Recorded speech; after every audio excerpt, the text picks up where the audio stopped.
Hi everyone, thank you all for coming. First, let me introduce the team and then I'll give a quick outline of today's presentation. So speaking to you today, there'll be obviously myself, Cindy, Zach, and Madison. We're going to start off by taking a look at the problems with currently accessing data. And then we're going to move on to our two proposed nudges before finishing off with the impact of these nudges and what they actually do for Queensland Health.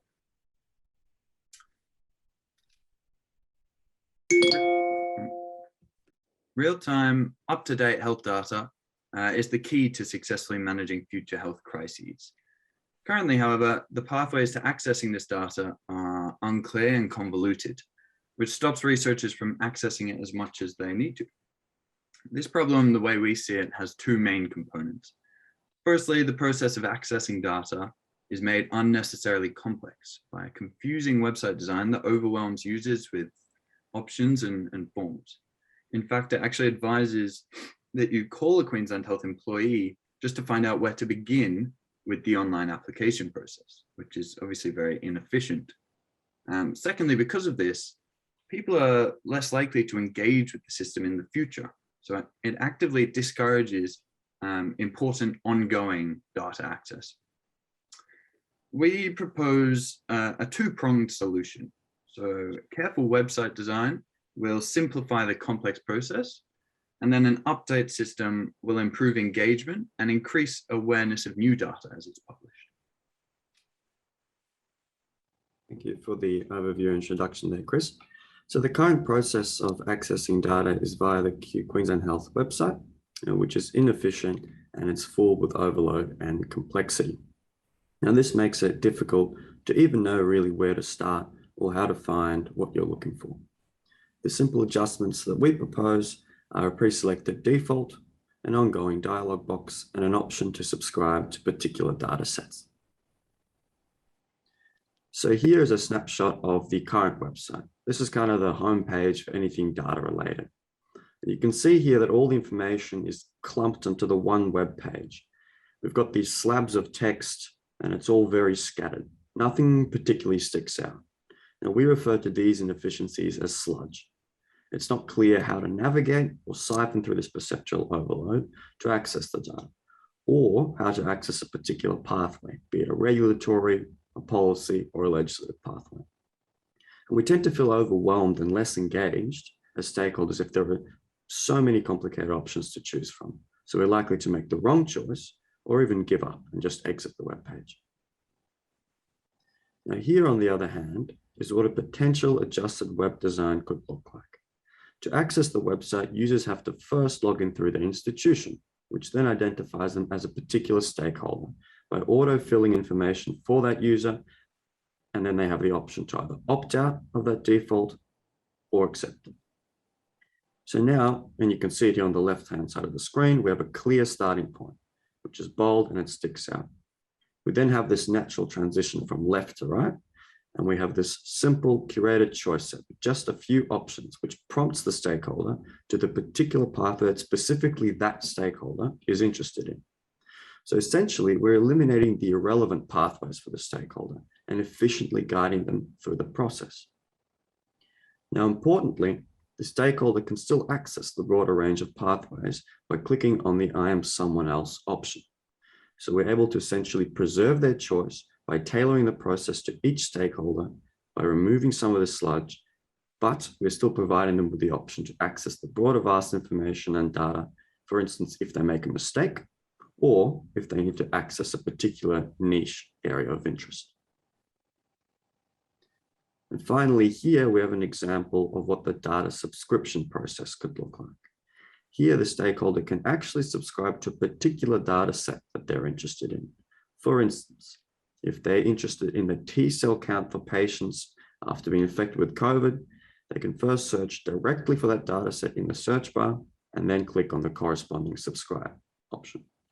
Very simple, very easy.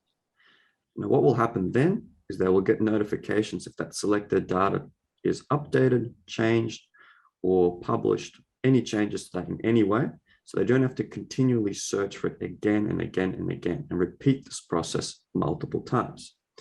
And they will also be updated with the newest and most relevant data, which Madison will touch on more in the coming slides. Thank you, Zach. We'll now move on to the second nudge. We have further identified that the long and complex application process resulting in low engagement is another major deterrent for obtaining data sources. To address this issue, we adopted the idea of an online ordering process. The information accessing process is quite similar to that of an online delivery, only that in here, the product you want to get is the dataset, and the cost instead is the application form required, which may be quite complicated and time-consuming. So, like an Amazon order, we suggest building a progress bar inside the user's portal, visualizing the processes by the color part and the emphasizes in bold, allow users to identify their current status easily. The waiting time length and the application form required may be exactly the same as before.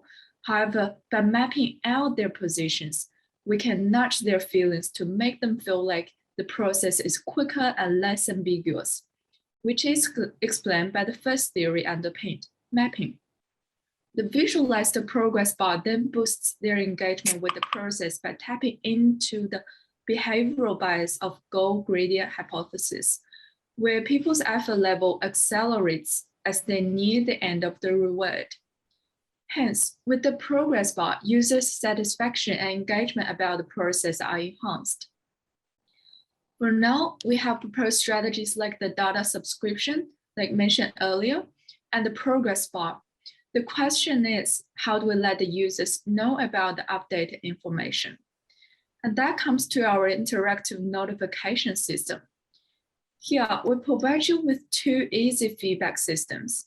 One is email reminding, so it gives you a formal format of reminding, and the other is website built-in notification push.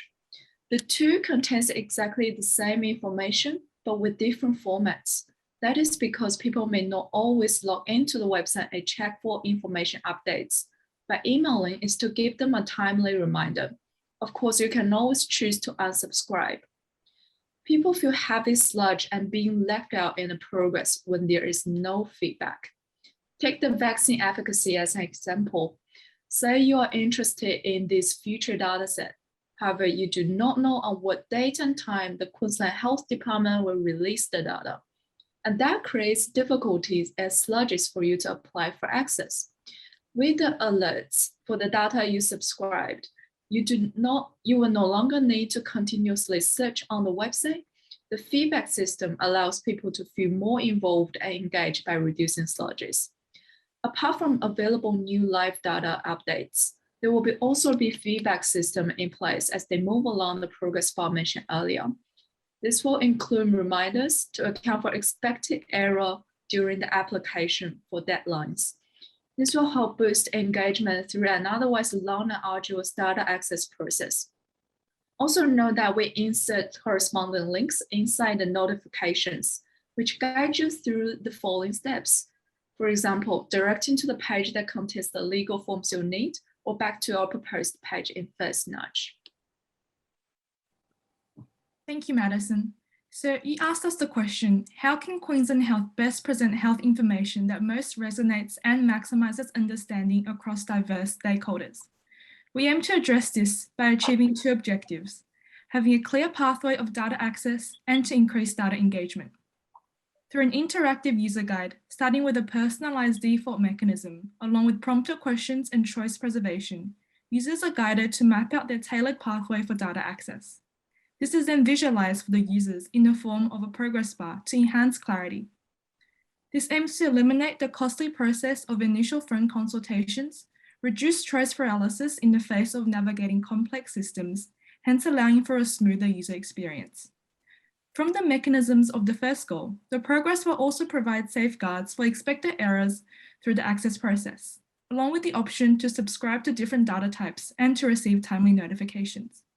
This aims to both maintain engagement throughout the application process, as well as to allow for timely updates of live data, therefore providing agility to access the latest data available. Thank you for listening, and we're now open for questions.